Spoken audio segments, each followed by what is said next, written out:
A medio siglo del golpe de Estado que marcó a muchos chilenos y chilenas en la década del 70. Fue un día de horror donde hay un sector donde hay pactos de silencio en las filas del ejército, que han alterado la historia polarizando a las masas a lo largo y ancho del territorio nacional.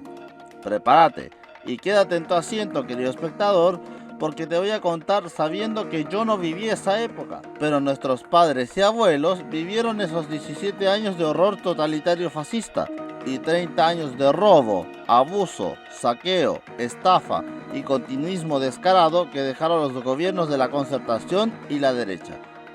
Contaré secuencia por secuencia los 50 años del golpe militar del 11 de septiembre del 73, según Diego Sierra.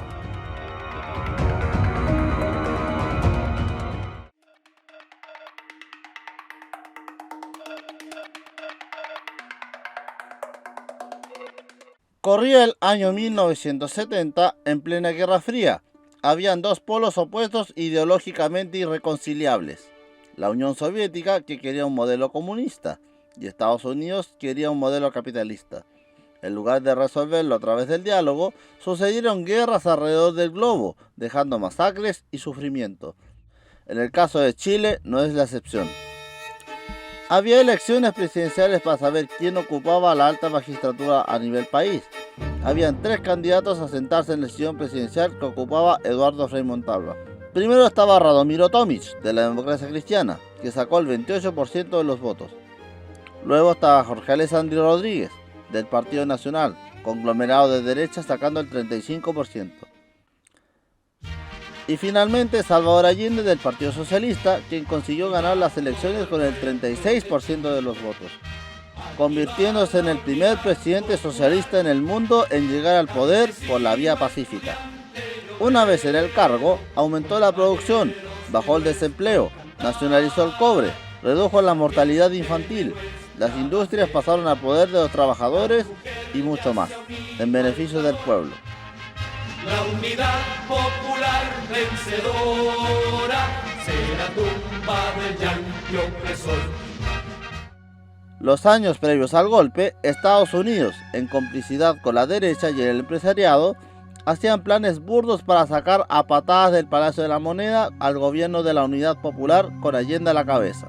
Sin embargo, la Central de Inteligencia de Norteamérica, o la CIA por sus siglas en inglés, financió los procesos de desestabilización, asfixiando la economía chilena, escondiendo los alimentos, provocando filas kilométricas.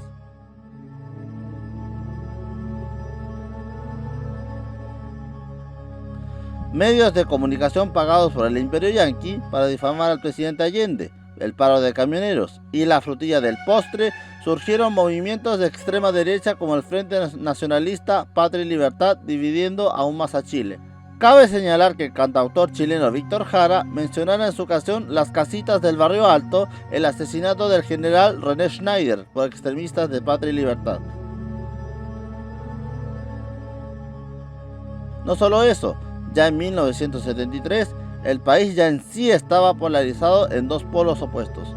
Los del bando derecho querían derrocar a Allende por medio de la violencia, mientras que el bando izquierdo respaldaba al gobierno de la UP electo de forma constitucional.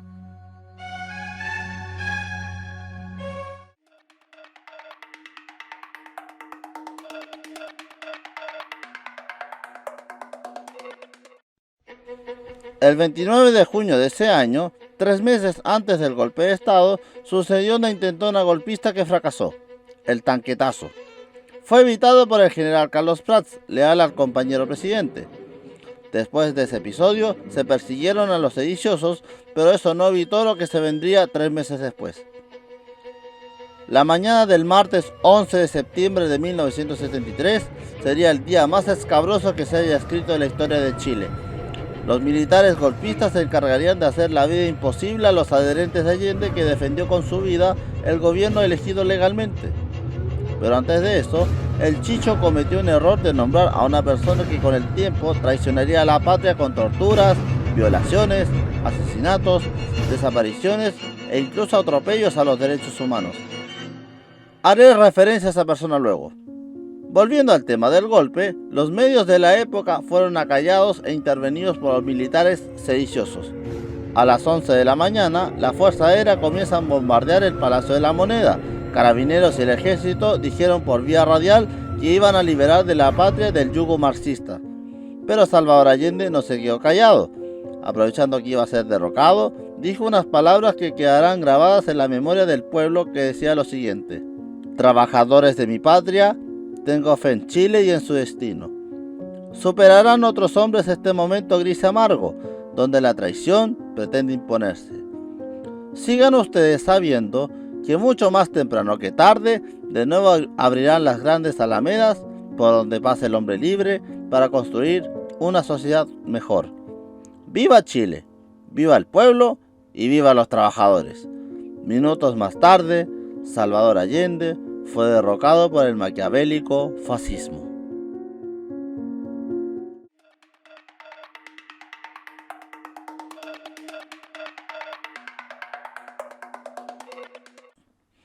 Una vez consumado el golpe militar fascista, el personaje más conocido después del 11 de septiembre, al que Allende designó por error, ese comandante en jefe del ejército, junto a la maldita junta militar con la Armada, Fuerza Aérea y Carabineros.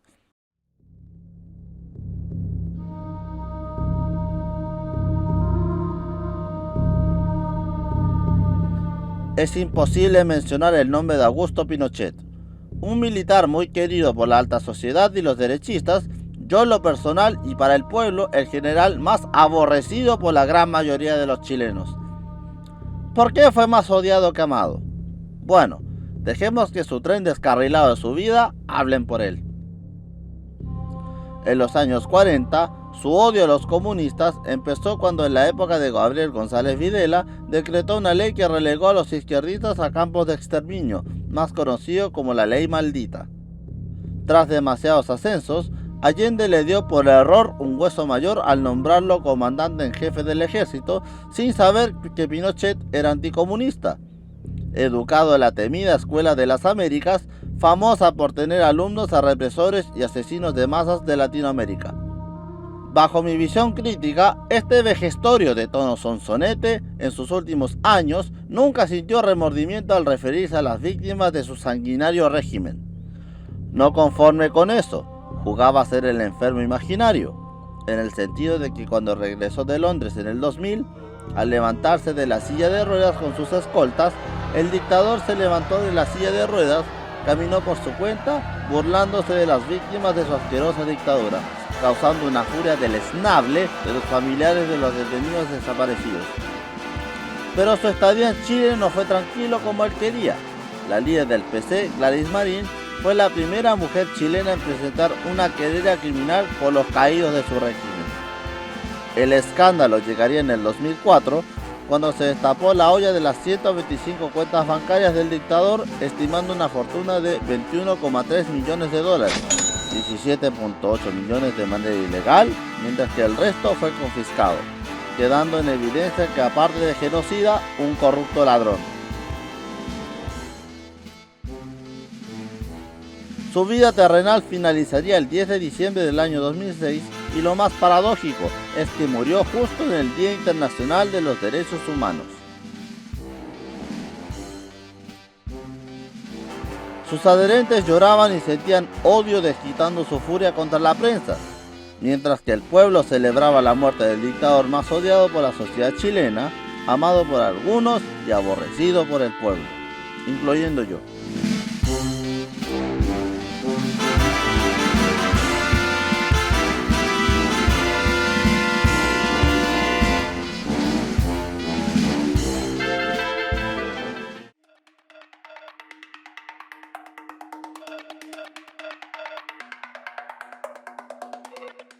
Chile estaba en un estado de sitio por 17 macabros años, marcado por toques de queda, allanamientos a casas y departamentos, pero Pinochet no actuaba solo. Al año siguiente, creó la Dirección de Inteligencia Nacional, o siglas DINA, liderado por Manuel Contreras, o el Mamo. Hablaré de él después.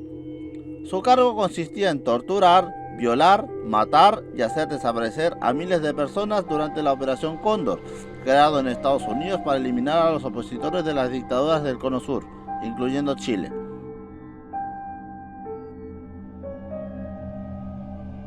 Pero han habido torturadores peores que Contreras, como Miguel Kasnov, Cristian Lavé, Haroldo Latorre, Oldaniel Mena, Osvaldo Romo, Ingrid Olderock, Ricardo Laurens, Marcos Derpig, Edwin Interbianchi y muchos otros, donde la impunidad reina acá en el país, donde las víctimas se encuentran a sus verdugos.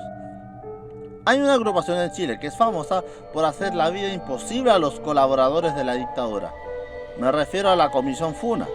Entre sus funas más conocidas fue la funa al asesino del gran cantautor Víctor Jara, cuando este era empleado del Ministerio del Trabajo, y después de aquella funa que dio la vuelta al mundo, no solo fue removido de sus labores, sino que fue procesado por ese crimen al cantautor y fue apodado el Príncipe del Estadio Chile. ¿Qué pasó con Manuel Contreras, el de la DINA? Bueno, en el año 2005, el magistrado Alejandro Solís lo procesó por la desaparición de un rastrero militante socialista. En tanto, la Brigada de Derechos Humanos de la PDI lo sacaron a la fuerza de su casa en Peñalolén para luego pasar sus últimos años en Punta Peuco, para luego morir sin ningún tipo de arrepentimiento. Respecto a los detenidos desaparecidos, en Chile hubo alrededor de 1.210 personas desaparecidas entre mujeres, niños, mapuches y extranjeros, en el cual se encuentran Gloria Lagos Nilsson, Reinalda Pereira Plaza y muchos sin aparecer en Chile por culpa de este maldito régimen militar fascista.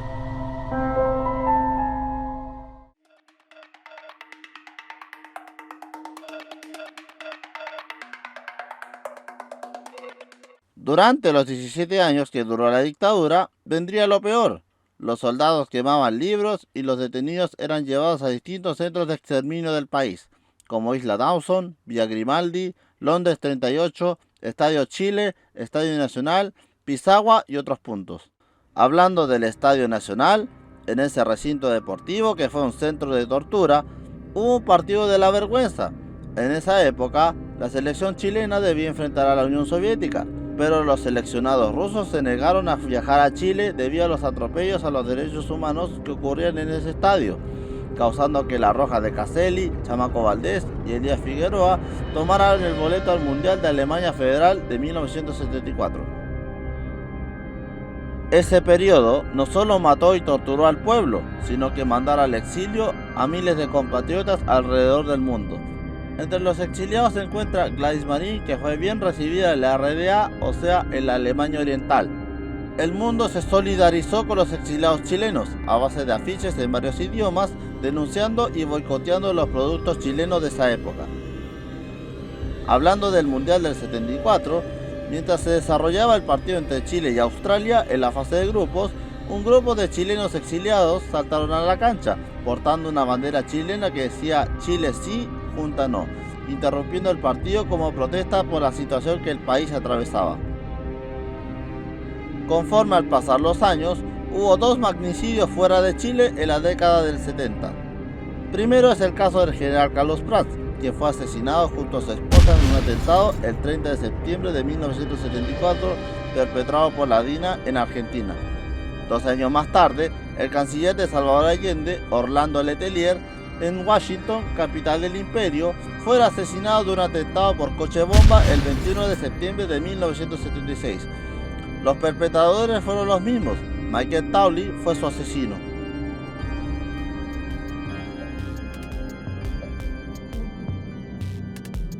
Después de esos hechos, no solo ocurrieron delitos de sangre, sino procesos políticos que desgraciaron la calidad de vida de los chilenos y chilenas.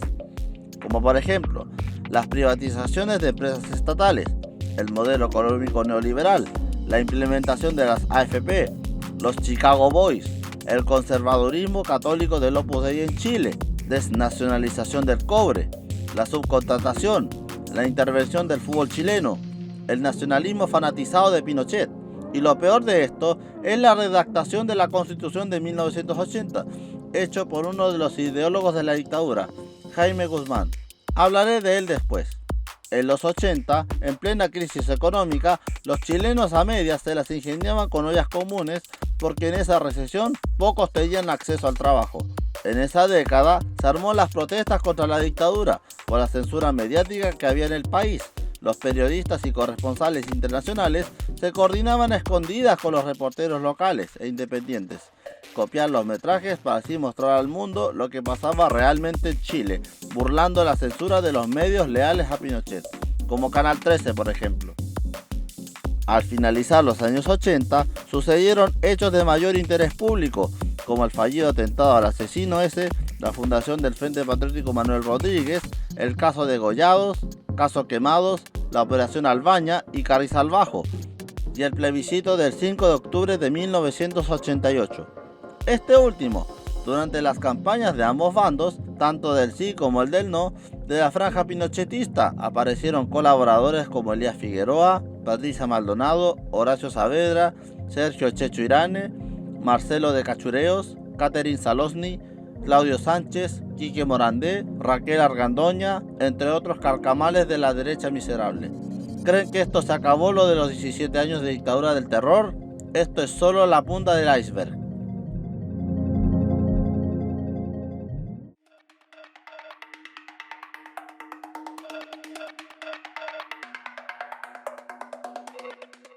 Una vez que el dictador manchado con sangre chilena entregara la cinta presidencial a Patricio Aylwin, un presidente que en el pasado apoyó el golpe en el 73. Ya en el poder, recibió unos libros que se reportarían las violaciones a los derechos humanos, el informe Rettig y la Comisión Valech. Estos libros mencionaban las torturas, asesinatos y desapariciones a miles de compatriotas que fueron acallados a tiros y lanzados al mar, causando la ira de la derecha política, entre ellos al que ya mencioné, a Jaime Guzmán. Hablando de Guzmán, el 1 de abril de 1991, el ideólogo que gestó la Carta Magna fue ajusticiado a tiros por el Frente Patriótico Manuel Rodríguez. 2 meses después, Colo-Colo obtenía la Copa Libertadores por primera vez en su historia al vencer a Olimpia de Paraguay por 3-0. La selección chilena fue castigada por el Maracanazo del 89 cuando el Cóndor Rojas se cortó las cejas en un duelo ante Brasil.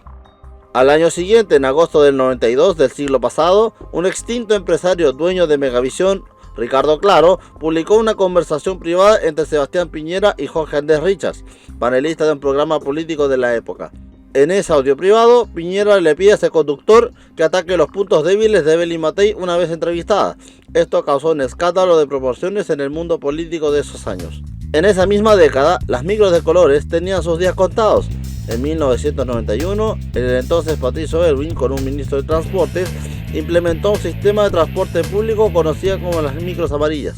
Micros que les trajo nostalgia tanto a los choferes que trabajaron en las micros brasileñas, argentinas y chilenas, como a los pasajeros que al pagar el pasaje con monedas disfrutabas del recorrido según la variante y la comuna donde la persona vive. Al menos en esa época, tuve la dicha de ver a mi padre deber conducir un bus de las micros amarillas en mi niñez.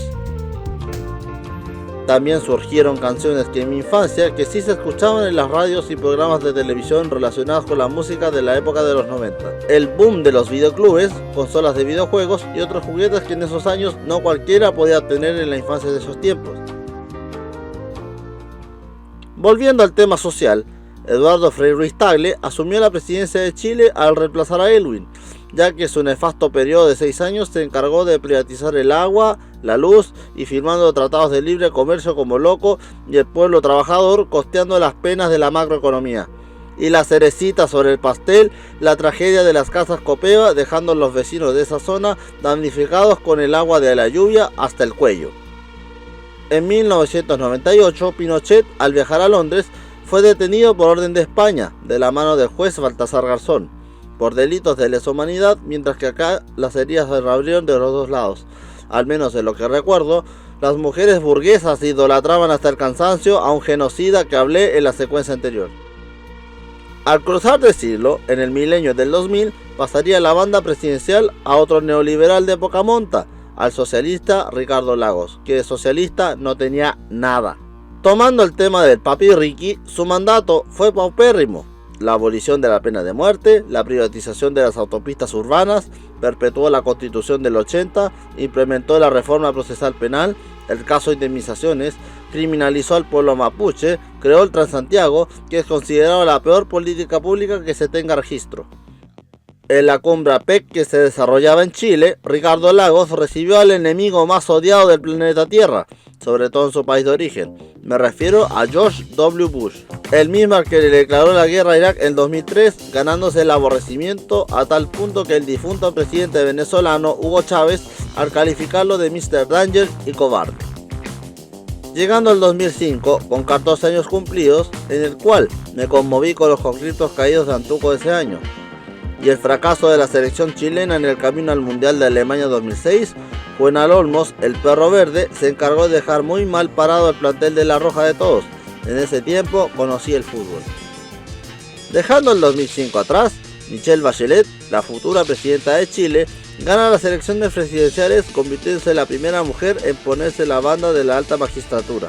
En esos años en que la Bachelet estuvo en la moneda, surgieron las tribus urbanas, como los Pokémones, los emos, flightes, pelolais y las primeras redes sociales como Fotolog, MSN Messenger, Ares y varias redes que fueron moda antes de las actuales redes sociales, y sin mencionar la revolución pingüina de ese 2006. El 2007, Michelle, la presidenta continuista, heredó de Lagos el falso socialista, la implementación del Transantiago con fallas en el sistema de transporte público. No solo eso, también se autorizó las plantas termoeléctricas y varios escándalos más. Al año siguiente, en el 2008, Carabineros recibió una triste noticia mientras estaba deambulando por Santiago. Al llegar a mi casa, prendí la tele y me enteré de que el Paco que murió en un accidente de helicóptero en Panamá era ni más ni menos que José Alejandro Bernales. Al principio sentí pena por ese hombre, entre comillas, pero años después descubrí que Bernales no era de los trigos limpios.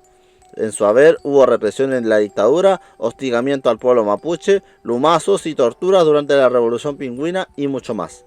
Al finalizar esta década, en el 2009, que es mi año dorado, pasó casi desapercibido. En las elecciones de ese año, Frei quería reelegirse, pero Sebastián Piñera, el mismo que robó un banco en Talca en los años 80, pasó a segunda vuelta a base de sobornos a diputados y senadores, incluyendo los que no entregarían los resultados de la primera vuelta de ese año.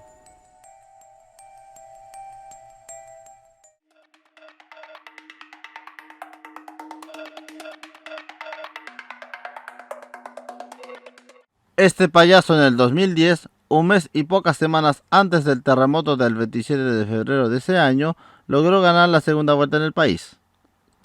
Ese mismo año, el 27 de febrero del 2010, a las 3:30 de la madrugada, la zona centro-sur de Chile se sacudió la tierra por completo, grado 8 escala Richter.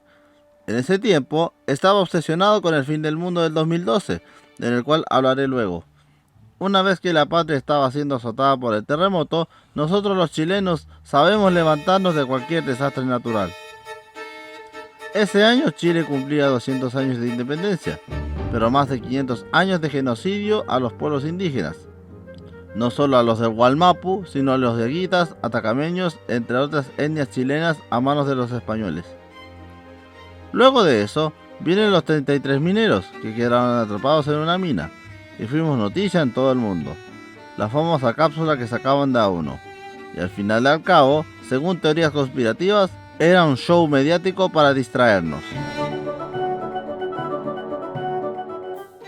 El 2011, que fue mi peor año, ya que conté en mi podcast, sucedió la gran marcha estudiantil, donde debutan los actuales políticos que hoy en día nos gobiernan.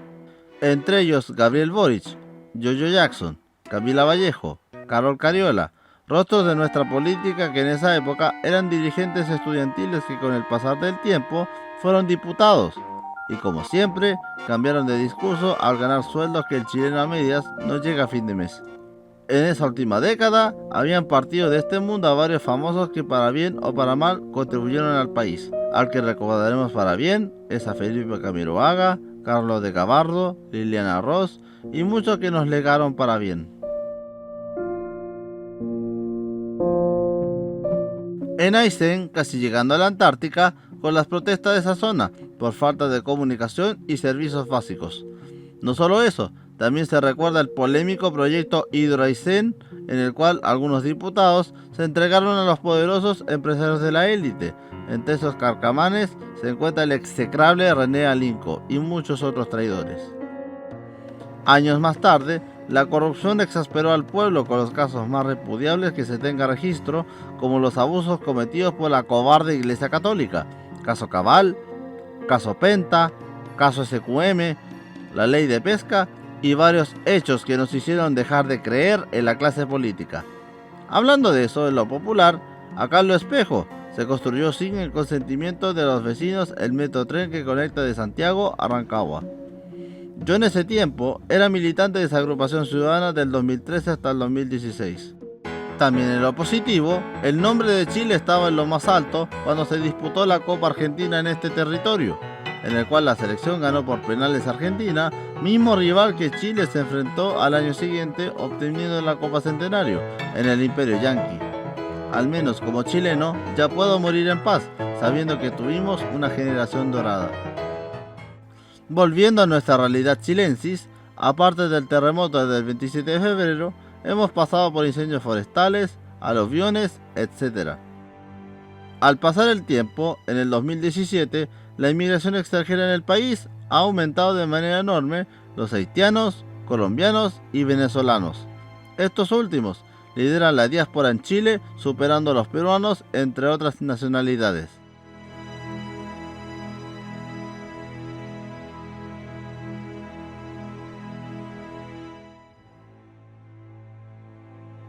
Al año siguiente, mientras en el 2018, un año antes de la revuelta popular, los despidos en empresas tanto estatales como privadas, y sin mencionar las zonas de sacrificios, en Quintero y Puchuncaví.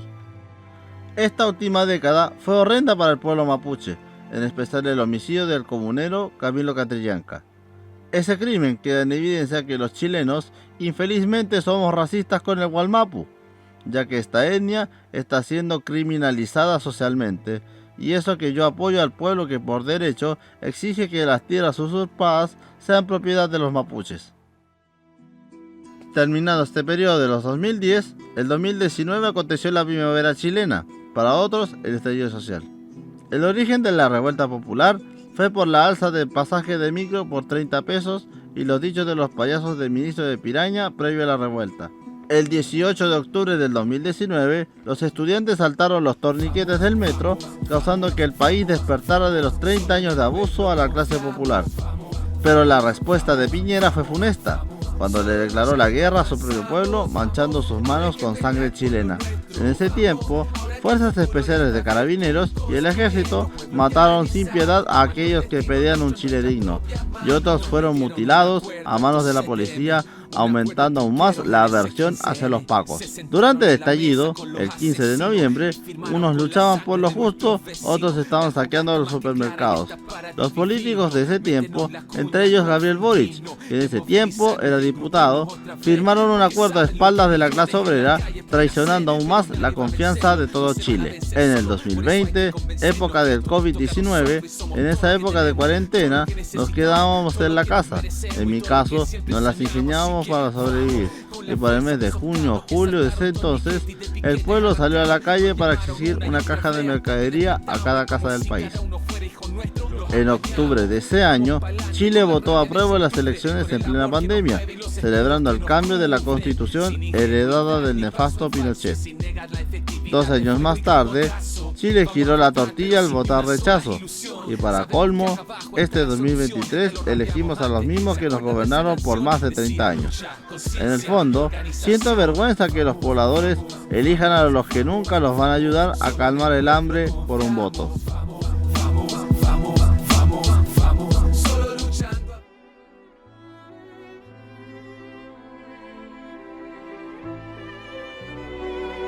Luego de lo dicho en este metraje, que fue muy largo obviamente, solo doy mi comentario personal y de que realmente pasó hace medio siglo. Y desde mi visión crítica, el país está a manos de unos peces gordos que manipulan a su antojo a los gobiernos de turno, que en vez de servir al pueblo, solo obedecen a sus jefes capitalistas. Infelizmente, Chile se ha vuelto un paraíso para unos pocos, pero para muchos hay segregación social. Y los políticos han olvidado sus valores, intercambiando sus ideologías por dinero, ya sea de izquierda, centro, derecha, traicionando la confianza de los electores. Lo que heredamos después del golpe de Estado es un macabro modelo económico neoliberal, la desigualdad, corrupción, abuso de poder de policías y militares. Y hago un llamado al Estado y Fuerzas Armadas que de una vez por todas rompan los pactos de silencio. Tanto mi video como mi canal de YouTube está dedicado a las víctimas de esta asquerosa dictadura y también le dedico mi metraje a los desaparecidos. Y espero de buen corazón que nunca más vuelva a ocurrir en Chile. Y 50 años después, pese a la represión ocurrida, el pueblo siempre mantendrá el sueño intacto que anhelaba el compañero presidente. Fascismo jamás. No pasarán. Y saquen sus propias conclusiones. Gracias.